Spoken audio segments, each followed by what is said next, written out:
वो क्या है ना कि इज्जत कॉन्ट्रैक्ट में नहीं आती है। इज्जत के लिए आपको मेहनत करनी पड़ती है और जब आप मेहनत करते हो तो कुछ जसप्रीत बुमराह बनकर आते हो।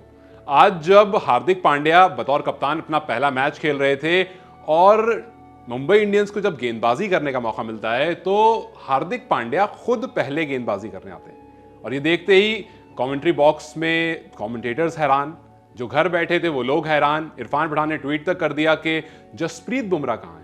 और सिर्फ पहले नहीं, पहले 3 ओवर तक नहीं आए तो केविन पीटरसन ने कह दिया कि मुझे समझ नहीं आ रहा है, मुंबई इंडियंस के पास बुमराह हैं, कॉट्जी हैं, ल्यूक वुड हैं, फिर भी पहला ओवर जसप्रीत बुमराह को ना दे करके हार्दिक पांड्या ने खुद को देना सोचा। उसके बाद 10 रन खा गए, ना दूसरे में आए ना तीसरे में आए, लेकिन जब चौथे ओवर में बुमराह आए तो बुमराह ने बता दिया कि आप इज्जत दो या ना दो, मुझे अपना काम करना बखूबी आता है। चौथे ओवर में आते हैं और आकर के विकेट लेकर चले आते हैं अपनी उस ट्रेडमार्क यॉर्कर से। और उसके बाद सब इस बात को कहते हैं कि हार्दिक भाई आप जीटी में थे, वहां पर आप अपने हिसाब से कर लेते थे, वहां पर बुमराह नहीं थे आपके साथ, बुमराह को थोड़ी इज्जत देना सीखो। बुमराह ने आज के मैच में अगर कुछ डिफरेंस रहा है तो वो बुमराह का रहा है। ये बात इसलिए मैं कह रहा हूं क्योंकि गुजरात टाइटंस ने जब शुरू किया तो ऐसा लग रहा था कि एक बड़ा स्कोर आने वाला है, क्योंकि 10 ओवर में आपने 99 रन बोर्ड पर लगा दिए, लगभग 10 का आपने स्ट्राइक रेट कंटिन्यू करा, 2 विकेट गिरी, उस 2 विकेट में एक बुमराह ने ली थी। लेकिन उसके बाद जब अगले 10 ओवर के स्पेल में आए उसमें 3 ओवर बुमराह ने किए और वहां पर गुजरात टाइटंस के सिर्फ 69 रन आए। आप सोचो, पहले 10 ओवर में 99 आते हैं, अगले 10 ओवर में 69 आते हैं और उस 10 में से 3 ओवर बुमराह का रहता है। हार्दिक पांड्या खुद, जिन्होंने 3 ओवर करे, 30 रन दिए और एक भी विकेट उनको नहीं मिला, उसके बाद काफी लोग ये बात कहने लगे कि पांड्या भाई आप जिस टीम में हो उसको समझो, इसी के साथ आप पहले थे, आप जस्ट बिकॉज रोहित शर्मा को मैदान में दौड़ा रहे हो। जी हाँ, रोहित शर्मा को लिटरली वो एक बार लॉन्ग ऑफ पे भेज रहे थे, फिर एक बार लॉन्ग ऑन पे भेज रहे थे, बुमराह को अपने मन से ओवर करा रहे थे, लेकिन जब जब बुमराह के हाथ में बॉल आई उन्होंने दिखा दिया कि वो क्यों अनडिस्प्यूटेड गोट है। जैसा आप पीछे देख रहे हैं लिखा हुआ, वो इसीलिए क्योंकि बुमराह ने आज 4 ओवर में 14 रन दे करके महज 14 रन दे करके 3 विकेट ली। उसके बाद अगर सबसे कम इकोनॉमी किसी की रही तो वो रही कॉट्जी की, जो 6.8 थी, क्योंकि उनके अलावा सभी ने 8 के ऊपर की इकोनॉमी से बॉलिंग करी है। बुमराह जब चौथे ओवर में बॉलिंग करने आए तो 5 डॉट बॉल डाली, जिसमें से 1 विकेट था और 1 चौका था, मतलब 4 रन उस ओवर में गए और वो भी एक बाउंड्री से, नहीं तो सारी डॉट बॉल्स, और लास्ट में रिद्वान साहा को क्लीन बोल्ड कर देते हैं। फिर उसके बाद सीधा उनको 13वें ओवर में लाया गया जहां पर सिर्फ 2 रन दिए और उसके बाद जब 17वें ओवर में आए तो 2 विकेट लेकर के 2 रन देकर गए। हालांकि उसके बाद 18वां ओवर काफी महंगा रहा, 19 रन आ गए ल्यूक वुड ओवर में, लेकिन उस ओवर को अगले ओवर में आकर के 7 रन देकर के मैनेज भी कर दिया। तो बुमराह, इसलिए मैंने शुरू में कहा कि Bumrah was the only difference. और जब इस तरह के स्पेल आए तो अचानक से लोगों को स्टार्क याद आ गए। स्टार्क इसलिए याद आ गए क्योंकि 25 करोड़ रुपए लेकर गया वो खिलाड़ी और लोग कहने लगे कि यार अगर कोई भी इतने पैसे डिजर्व करता है तो वो एक्चुअली में जसप्रीत बुमराह है। मतलब बुमराह की शायद इज्जत कहीं ना कहीं आप कम कर रहे हो just because he is an Indian, आप उनको उतने पैसे नहीं दे रहे हो। कल हमने देखा स्टार्क के साथ क्या हुआ, 1 ओवर में शहबाज जैसे खिलाड़ी ने उनको छक्का मारा, 1 ओवर में कुछ 26 रन उन्होंने दे दिया और वो भी क्रूशल टाइम पर।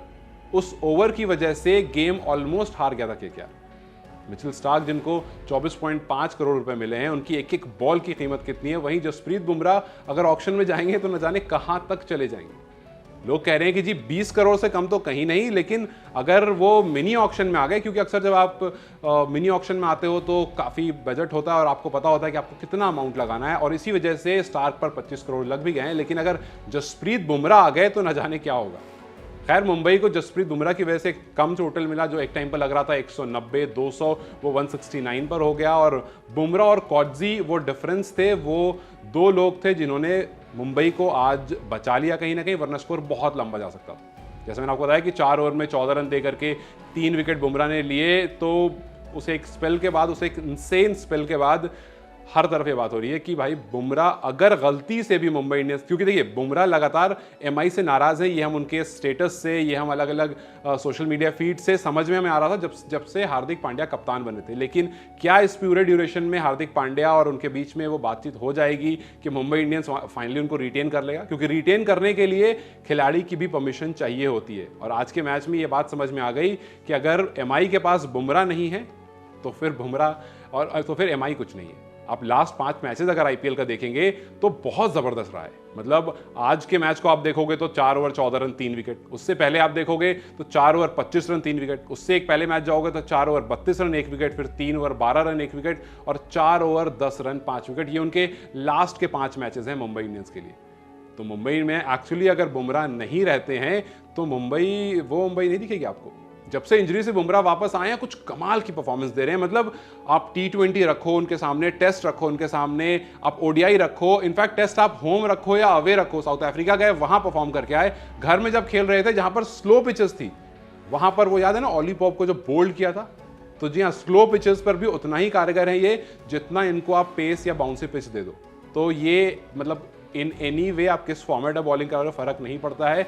ये उस खिलाड़ी में है जहां पर आप इनके हाथ में बॉल दे दो और सामने दुनिया का कोई सा खिलाड़ी रख दो, चाहे वो बेसबॉल हो या फिर किसी और देश का कोई और सा खिलाड़ी हो, अगर जसप्रीत बुमराह के हाथ में गेंद है तो उसको पता है कि दिक्कत हो सकती है। और शायद इसी वजह से आज केविन पीटरसन सवाल कर रहे थे, इरफान पठान सवाल कर रहे थे और हर लोग सवाल कर रहे थे। इसलिए मैंने सोचा कि आपसे भी सवाल करता जाऊं कि अगर अगले साल जसप्रीत बुमराह मुंबई के साथ ना रहने का डिसीजन लेते हैं और मेगा ऑक्शन में चले जाते हैं तो आपको क्या लगता है कितना अमाउंट लगेगा उनके ऊपर, कितनी बोली लगेगी और कौन सी टीम सबसे ज्यादा उनके पीछे जाना चाहेगी? मुझे कमेंट सेक्शन में जरूर बताएं। इस वीडियो को लाइक और शेयर जरूर करें और जाते जाते चैनल को सब्सक्राइब करते जाएं।